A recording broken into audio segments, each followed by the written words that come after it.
अस्सलाम वालेकुम dear student, मैं फिर से आपकी खिदमत पे हाजिर हूँ। जैसे सुक्रोज का फॉर्मेशन हमने डिस्कस किया, लैक्टोज का किया, अब हम आते हैं maltose. Maltose is also disaccharide, जो कि अपन हाइड्रोलाइसिस आपको दो मोनोसेक्राइड की यूनिट्स देगा। आज हम इसको भी प्रूफ करेंगे कि क्या ये रिड्यूसिंग शुगर है या नहीं। ठीक, असल में ये जो माल्टोज है ये भी रिड्यूसिंग शुगर है। ये क्या है? Reducing sugar. इस बात को हमने प्रूफ करना है। अगर ये रिड्यूसिंग शुगर है तो इसके अंदर भी आपको या तो हेमी एसिटल लिंकेज मिलेगा या आपको हेमी केटल लिंकेज मिलेगा। हेमी एसिटल लिंकेज को आप कैसे जानोगे, कैसे पहचानोगे? हेमी एसिटल लिंकेज के अंदर OH होगा, ईथर होगा और H होगा। हेमी केटल लिंकेज को आप कैसे पहचानोगे? OH होगा, ईथर होगा और R होगा। मेरी बात यहां तक आपको समझ आ रही? इस बात को भी हमने प्रूफ करना है। ठीक, असल में आपको बुक में जो माल्टोज का रिएक्शन दिया हुआ है बड़ा सिंपल है। हम उसे थोड़ा डिटेल से लेंगे। कैसे? आपको बुक में दिया हुआ है कि जब आप माल्टोज लेते हो, क्या लेते हो? माल्टोज। आप उसको वाटर की मौजूदगी में एसिडिक मीडियम में, किसमें? एसिडिक मीडियम में हाइड्रोलाइज कराते हो। ठीक, हाइड्रोलाइज कराते हो तो वो आपको ग्लूकोज प्लस ग्लूकोज की 2 यूनिट देगा। ठीक, और ये भी आपको पता होगा कि माल्टोज का फार्मूला होता है C12H22O11 और ग्लूकोज का होता है C6H6C12H6 C6H12O6 C6H12O6। ठीक, मतलब आप लोग यहां तक जानते हो। ठीक, यहां तक आपको मालूम है, लेकिन मैं आपको डीप से पढ़ाऊंगा, डिटेल से पढ़ाऊंगा कि जब आप माल्टोज की हाइड्रोलाइसिस कराते हो एसिडिक मीडियम में तो वो आपको मोनोसेक्राइड के 2 यूनिट्स देगा। 2 यूनिट देगा, वो कौन से होंगे? ग्लूकोज। लेकिन वो कौन से ग्लूकोज? ग्लूकोज के तो मुख्तलिफ टाइप्स है। ठीक, ग्लूकोज की तो मुख्तलिफ टाइप्स है। वो है alpha D glucose, alpha D glucose. ये जो आपको ग्लूकोज मिल रहा है वो अल्फा डी ग्लूकोज है। ठीक, तो मैं इसी रिएक्शन को, ये जो रिएक्शन लिखा हुआ है, इस रिएक्शन को मैं मजीद एक्सप्लेन करूंगा। ये जो आपके पास ग्लूकोज है, ये ग्लूकोज 2 तरह के हैं। कौन से दो? एक है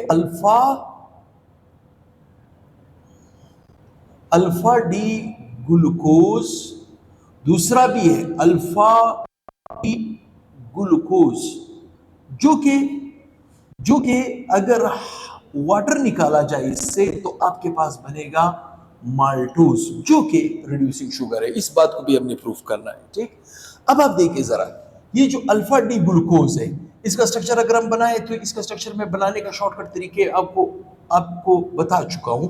बहरहाल मैं अभी थोड़ा सा स्पीड लूंगा ताकि आपको ये टॉपिक भी क्लियर होता जाए। ठीक, इसी तरह मैं इसके भी 6 मेंबर रिंग बनाऊंगा। क्या बनाऊंगा?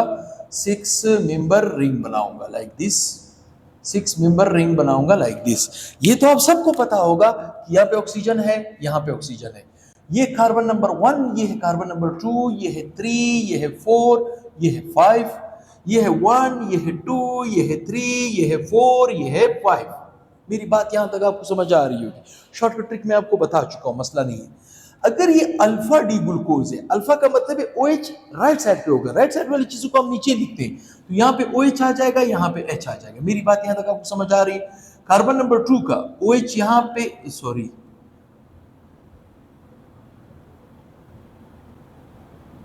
OH यहाँ पे H, यहाँ पे H, यहाँ पे OH, यहाँ पे OH, यहाँ पे H, यहाँ पे H, यहाँ पे CH2OH। ठीक, ये स्ट्रक्चर था। इसका भी इसी तरह OH, यहाँ पे H, यहाँ पे OH, यहाँ पे H, यहाँ पे H, यहाँ पे OH, यहाँ पे OH, यहाँ पे H, यहाँ पे H, यहाँ पे सॉरी यहाँ पे CH2OH। ठीक, अब ये इनको अगर मैं रिएक्ट करवाऊं और वाटर इनसे निकाल दूं, अगर मैं इनको रिएक्ट करवाऊं वाटर को इनको निकाल दूं, तो इसी स्ट्रक्चर को मैं यहां पे निकालने वाला हूं। देखिए, ये आपके पास 6 मेंबर रिंग है, ये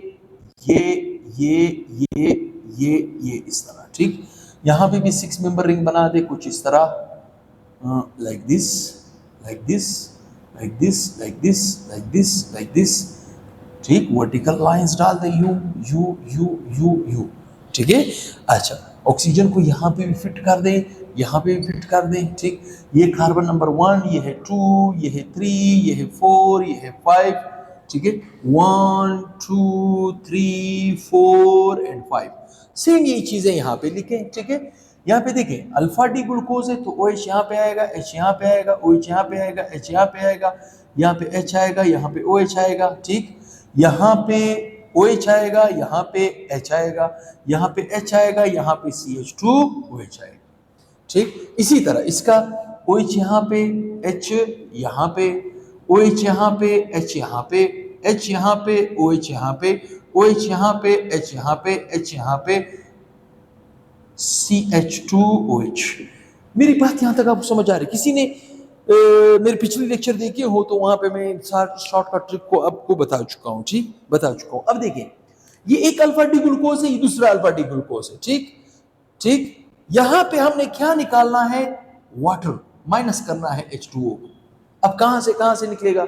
अल्फा डी ग्लूकोज का कार्बन नंबर 1 से OH और बीटा डी ग्लूकोज, या चले इस तरह कर देते हैं, इसको मैं इस तरह लिख लेता हूं, एक ही बात है, ठीक।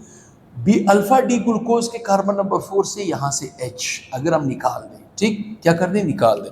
तो चले मैं निकाल रहा हूं, ये यहां से H और यहां से OH, ये बीच में एक O बचेगा, क्या बचेगा? O।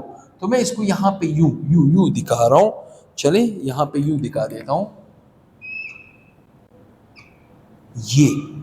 ये कौन सा लिंकेज है? इसे हम कहते हैं ग्लाइकोसाइडिक लिंकेज। क्या कहते हैं? क्या कहते हैं? Glycosidic linkage. मेरी बात समझ रहे हो? मेरी बात समझ रहे हो? ये जो आपके पास अब स्ट्रक्चर बिल्डअप हुआ है, ये जो स्ट्रक्चर बिल्डअप हुआ है, ये स्ट्रक्चर किस चीज का है? ये है लैक्टोज का। ये किस चीज का है? लैक्टोज का। ग्लाइकोसाइडिक लिंकेज भी आपको अभी समझ आ गया, ठीक। अच्छा, अब आते हैं हम इस माल्टोज के स्ट्रक्चर को गौर से देखेंगे। अगर ये माल्टोज रिड्यूसिंग शुगर है, अगर रिड्यूसिंग शुगर है तो इसके अंदर हेमी एसिटल और हेमी केटल का लिंकेज होना चाहिए, ठीक। तो यहां पे देखिए, अभी आपको समझ आ रहा होगा, ये जो इस तरफ वाला यूनिट है अल्फा डी ग्लूकोज का, कार्बन नंबर 1 के पास देखिए O बीच में है, ये है ईथर, ठीक। ये H, ये है H, इसी कार्बन, ये है OH, ये है OH। मेरी बात समझ रहे हो? OH। इसका मतलब है कि कार्बन अल्फा डी ग्लूकोज का कार्बन नंबर 1 हेमी एसिटल है, तो ये वो तीनों टेस्टों को रिड्यूस करेगा, ठीक। लेकिन यहां पे देखा जाए कार्बन नंबर 1 और कार्बन नंबर 4 पे ये जो लिंकेज बना है, जिसे हम ग्लाइकोसाइडिक लिंकेज कहते हैं, ये असल में ये जो लिंकेज बना है, इस लिंकेज को हम एसिटल लिंकेज भी कहते हैं। क्या कहते हैं? एसिटल लिंकेज भी कहते हैं, ठीक। चूंकि जब माल्टोज के स्ट्रक्चर को देखा जाए तो वहां पे एसिटल और हेमी एसिटल लिंकेज दोनों बनते हैं। किसी ने अल्डिहाइड और कीटोन के केमिकल रिएक्शन पढ़े हों, वहां पे जब हम अल्डिहाइड को अल्कोहल से रिएक्ट करवाते हैं, किससे? अल्डिहाइड को अल्कोहल से रिएक्ट करवाते हैं, तो पहले स्टेप में हेमी एसिटल लिंकेज बनता है।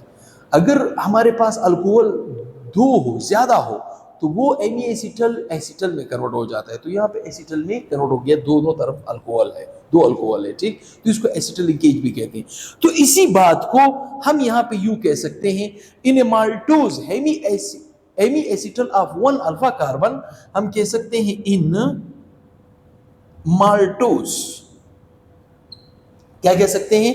इन maltose the Hemy acetal of 1, the Hemy acetal of, ठीक है, Hemy acetal of 1 alpha D glucose, alpha D glucose get converted into what? Get converted into what? Acetal linkage, ठीक। हम इसकी बात कर रहे हैं। अल्फा डी ग्लूकोज का एक ऐसा कार्बन है जो एसिटल लिंकेज में मसरूफ हो गए, ठीक। किसमें मसरूफ हो गए? Acetal linkage. But the Hemy acetal of the other, but the hemi acetal of another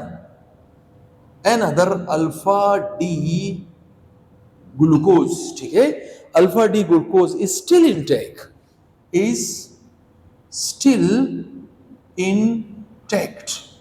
ठीक है, स्टिल इंटैक्ट है। देखिए अल्फा डी ग्लूकोज का एक ऐसा कार्बन है जो हेमी एसिटल लिंकेज बना रहा है। क्या बना रहा है? हेमी एसिटल लिंकेज बना रहा है। सो माल्टोज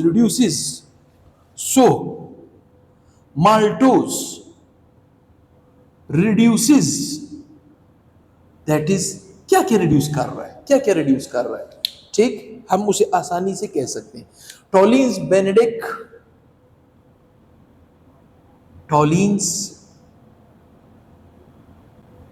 बेनेडिक्ट्स फीलिंग रिएजेंट्स इनको रिड्यूस कर पाता है। So maltose is what? Reducing agent. So maltose is reducing sugar. तो maltose is what? Reducing sugar. इसका मतलब है जो ओलिगोसेक्राइड में जो डाइसेक्राइड था उसमें एक सुक्रोज नॉन रिड्यूसिंग शुगर था, जबकि माल्टोज और लैक्टोज दोनों रिड्यूसिंग शुगर है। और इसी तरह जितने भी मोनोसेक्राइड्स जैसे ग्लूकोज, लैक्टोज, फ्रक्टोज, ये सारे के सारे रिड्यूसिंग शुगर्स है। ये सारे के सारे क्या है? रिड्यूसिंग शुगर्स है। All monosaccharide are reducing sugar, क्योंकि उसके अंदर एबी एसिटिल लिंकेज बनता है, ठीक। जबकि सुक्रोज एक वाहिद डाइसेक्राइड है जो नॉन रिड्यूसिंग शुगर है, क्योंकि उसके अंदर एबी एसिटिल लिंकेज डिस्टर्ब हो जाता है। क्या हो जाता है? डिस्टर्ब हो जाता है। तो काइंडली किसी ने स्क्रीनशॉट लेना हो तो उसको हम मौका देंगे, वो स्क्रीनशॉट ले चुका होगा। अब जैसे हमने आपसे कहा था कि हम ओलिगोसेक्राइड में डाइसेक्राइड के कुछ एग्जांपल्स को ज़्यादा स्टाइल से प्रूफ करने वाले हैं, ताकि बच्चों को ज़्यादा से ज़्यादा फ़ायदा मिले, ताकि टीचर्स को भी ज़्यादा से ज़्यादा अच्छे से अच्छा फ़ायदा मिले, ठीक। तो मैं समझता हूँ जो भी मेरे ये लेक्चर्स देख रहे हैं, मेरी वीडियोस देख रहे हैं, अगर उनको फ़ायदा मिलता है, और ये मेरे यकीन है उनको फ़ायदा मिलेगा, उनको जब फ़ायदा मिलेगा तो उनका ये फ़र्ज़ बनता है तो कम से कम 2 या 3 बच्चों के साथ, 2 या 3 दूसरे दोस्तों के साथ इस वीडियो को शेयर करें, सब्सक्राइब करवाएं, लाइक दिया करें और चैनल को प्रमोट करें। चैनल आपकी मदद कर रहा है, यकीन जानो। मैं इस गर्मी में पसीने से गर्क हूँ और आपकी खिदमत कर रहा हूँ, तो आप लोगों का भी फ़र्ज़ बनता है कि आप चैनल की मदद करें, चैनल को सपोर्ट करें। इंशाल्लाह मैं बहुत ही जल्द पॉलीसेकेराइड भी इसी तरह आपको प्लेट में देने वाला हूं, जो मैं ये आपको दे चुका हूं, ठीक। तो नेक्स्ट वीडियो के साथ मैं बहुत ही जल्द हाजिर होऊंगा, जिसमें मैं पॉलीसेकेराइड को भी डिस्कस करेंगे। उसको चूँकि वो उसके स्ट्रक्चर बहुत लंबे हैं, लेकिन मैं कोशिश करूँगा उसके अंदर भी बारीकियों को निकालने की कोशिश करूँगा। ओके, तो इंशाल्लाह बहुत ही जल्द नेक्स्ट वीडियो के साथ हाजिर होऊंगा। अल्लाह हाफिज़।